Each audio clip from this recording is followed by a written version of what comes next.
ចំណេះដឹងអំពីស្បែកក្បាលនេះវាមានសារៈសំខាន់សម្រាប់បងប្អូនយើងទាំងអស់គ្នានៅក្នុងការប្រើប្រាស់ប្រភេទសាប៊ូកក់សក់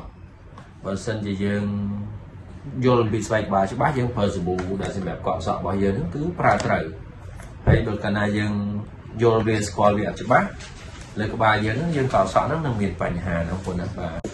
ជំរាបសួរបងប្អូនយើងទាំងអស់គ្នាថ្ងៃនេះចង់ជែកមួយបងប្អូនតិចពីប្រធានបទពាក់ព័ន្ធមួយស្បែកក្បាលរបស់យើងណាបាទ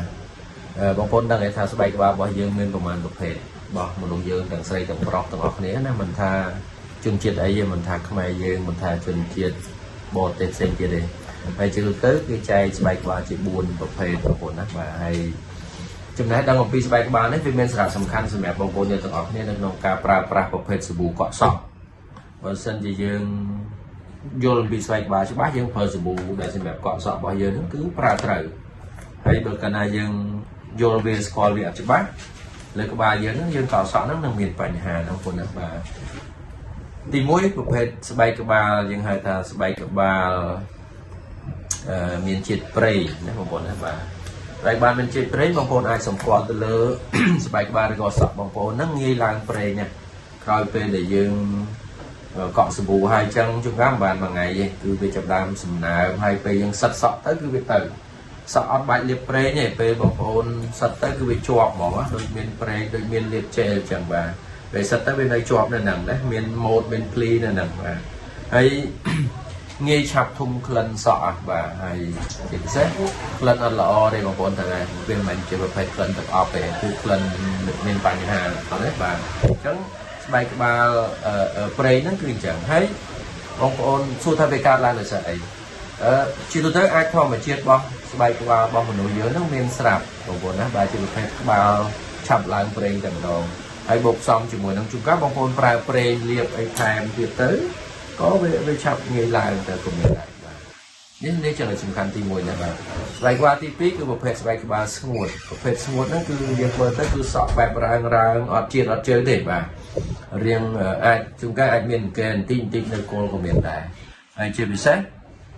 រឹងដូចបើយើងនិយាយភាសាស្រុកយើងថាដូចច្បើអញ្ចឹងណាបាទរឹងស្ងួតហើយដោយសារអីជួនកាលដោយសារតែបងប្អូនប្រើសាប៊ូជាពិសេសប្រភេទបរោះយើងប្រើសាប៊ូប្រភេទគេហៅថាមានជាតិកាត់ខ្ពស់ហ៎កក់កាហាយហ្នឹងគឺវាធ្វើឲ្យស្បែកក្បាលយើងស្ងួតដែរហើយអាហ្នឹងធ្វើឲ្យសក់អាចឆាប់ងាយជ្រុះក៏ថាបានដែរធ្វើឲ្យស្បែកក្បាលខ្វះជាតិសំណើមសុខភាពគាត់អត់សូវល្អចឹងទៅ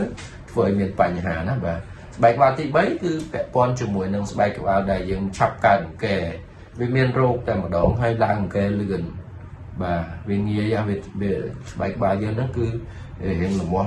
តិចកក់អស់អង្គែចឹងទៅជួនកាលពី3ថ្ងៃក្រោយទៅកក់កើតទៀតហើយបាទកើតទៀតបាទហើយសួរថាកើតឡើងដោយសារអីដោយសារជួនកាលបងប្អូនចេញវាលច្រើនមានទូលាយច្រើនអីចឹងទៅឬក៏បងប្អូនកក់សាប៊ូសម្អាតសាប៊ូអត់អស់អញ្ចឹងវាធ្វើឲ្យឆាប់ឡើងអង្គែណាបងប្អូនណាបាទអញ្ចឹងពេលបងប្អូនរើសសាប៊ូណាដែលវាអាចសម្អាតអង្គែបានឯកទេសសាប៊ូសម្រាប់ត្រូវស្បែកក្បាលគឺមិនមែនមានតែមួយមុខទេបងប្អូនត្រូវចាំថាបើមានអង្គែបងប្អូនប្រើសាប៊ូអង្គែបើបងប្អូនមានជាតិសំណើមច្រើនមានប្រេងច្រើនបងប្អូនប្រើសាប៊ូដែលមានជាតិកាត់មានច្រើនមានន័យថាសាប៊ូវាហិលបាទតែបើបងប្អូនសក់ស្ងួតអត់ប្រើសាប៊ូហិលបានដែរប្រើសាប៊ូដែលមានជាតិប្រេងច្រើនណាអញ្ចឹងវាបច្ច្រាស់គ្នាអញ្ចឹងហើយសួរថាពេលបងប្អូនក្នុងមួយគ្រួសារមាន2 3នាក់4 5នាក់នៅក្នុងគ្រួសារមានឪពុកម្ដាយបងប្អូនប្តីប្រពន្ធនឹងប្រើសាប៊ូរួមគ្នាបានអត់ជួនកាលប្រើអត់ត្រូវទេដោយសារអីដោយសារតែស្បែកក្បាលបងប្អូននៅផ្ទះហ្នឹងគឺវាខុសគ្នានឹងឯងបាទនឹងចំណុចហ្នឹងសំខាន់ណាស់បងប្អូនបាទអញ្ចឹងបើក្នុងផ្ទះមានមនុស្ស4នាក់ហើយស្បែកក្បាល4ប្រភេទផ្សេងគ្នាច្បាស់ណាស់បងប្អូនត្រូវជ្រើសរើសប្រើសាប៊ូ4ប្រភេទផ្សេងគ្នាហ្នឹងបងណាបាទ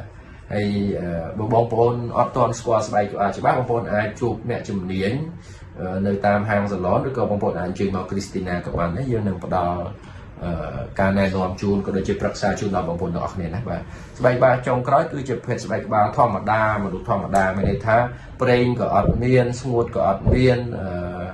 អង្គែក៏អត់ដែរជាប្រភេទមនុស្សមានសុខភាពសក់ធម្មតាទូទៅមានន័យថាសក់គាត់រលាស់រលោងធម្មតាមិនរឹងពេកមិនមានសំណើមខ្លាំងពេកហើយគាត់អាចប្រើសាប៊ូទូទៅបានបងប្អូនណាបាទប្រើប្រាស់សាប៊ូទូទៅសាប៊ូហ្នឹងកក់សក់បានសក់អីក៏បានឧទាហរណ៍អញ្ចឹងតែគ្រាន់តែវាមិនមែនឯកទេសទៅលើឲ្យមានប្រេងច្រើនមិនមែនឯកទេសទៅលើការសម្អាត បញ្ហាស្បែកក្បាលក៏សម្អាតប្រភេទកែនោះទេបងប្អូនណាបាទអញ្ចឹងប្រភេទស្បែកក្បាល4នេះតាំងពីមានប្រេងតាំងពីស្ងួតតាំងពីកែហើយនិងស្បែកក្បាលធម្មតានេះបងប្អូនសម្គាល់មើលខ្លួនឯងណាបងប្អូនស្ទាបសក់មើលទៅថាសក់យើងតាំងពីព្រឹកមកវាមានជាតិសើមឡងអត់ដោយអត់លាបអីសោះបើបងប្អូនលាបហើយអត់អីទេតែបងប្អូនអត់លាបឡងមានន័យថាប្រភេទក្បែកក្បាលយើងគឺឡើងប្រេងហើយបាទទុកមួយថ្ងៃដល់ងាយហើយតែហ៊ានអត់កក់សក់មួយយប់ទៀតរឹតតែឡើងខ្លាំងណាបាទឡើងខ្លាំងមែនតើឬក៏ស្ទាបទៅបងប្អូនមានអារម្មណ៍ថាស្ងួតរាងបាទបងប្អូនប្រើបទសាប៊ូប្រភេទមានជាតិប្រេងច្រើនណាបងប្អូនណាបាទតែបើស្បែកក្បាលមានកែមានអីបងប្អូនមើលទៅមានកែសិតទៅមានអារម្មណ៍ថាហុយស្ងួតបងប្អូនប្រើប្រាស់សាប៊ូមានកែណាបងប្អូនណាបាទសាប៊ូដែលសម្អាតកែច្រឡំតែសាប៊ូមានកែបាទហើយបើស្បែកក្បាលធម្មតាបងប្អូនអាចប្រើប្រាស់សាប៊ូធម្មតាបានដោយយើងកក់ធម្មតាប្រើធម្មតាចឹងទៅហើយការកក់សក់ទៀតសោតជាជំរឿនល្អបំផុតបងប្អូនអាចកក់ចន្លោះ3ទៅ4ដងក្នុងមួយសប្តាហ៍ហ្នឹងសម្រាប់បងប្អូនយើងទូទៅធម្មតាណាបាទហើយបើសិនជាបងប្អូនយើងបរោះឬក៏បងប្អូននារីដែលចេញក្រៅច្រើនមានន័យថាចេញវាលហុយទលីច្រើនជាប់ដីជាប់នេះជាប់នោះបងប្អូនអាចកក់សក់រាល់ថ្ងៃហើយការកក់សក់នឹងទៀតសោតត្រូវធានាថាកក់ត្រូវសាប៊ូហើយនឹងបងប្អូនសម្អាតឲ្យអស់បើមិនអញ្ចឹងទេកក់ហើយកើតកែដោយសារបងប្អូនសម្អាតវាអត់អស់វាមានជាតិនៅជាប់មួយសក់ហ្នឹងទៅវាធ្វើឲ្យជាប់ទលីជាប់អីទៅវាទៅជាមានក្អែនៅលើសក់អីចឹងទៅអញ្ចឹងធ្វើឲ្យមានបញ្ហាហ្នឹងបងប្អូនណាបាទអញ្ចឹងខ្ញុំជម្រាបជូននេះដើម្បីបងប្អូនទទួលបានជ្រាបជាចំណេះដឹងកម្រិតមូលដ្ឋាននៅក្នុងការស្គាល់អំពីខ្លួនយើងណាបាទថ្ងៃនេះយើងទៅចែកគ្នាអំពីការស្គាល់ទៅលើសក់របស់បងប្អូនទាំងអស់គ្នាណាបាទអញ្ចឹង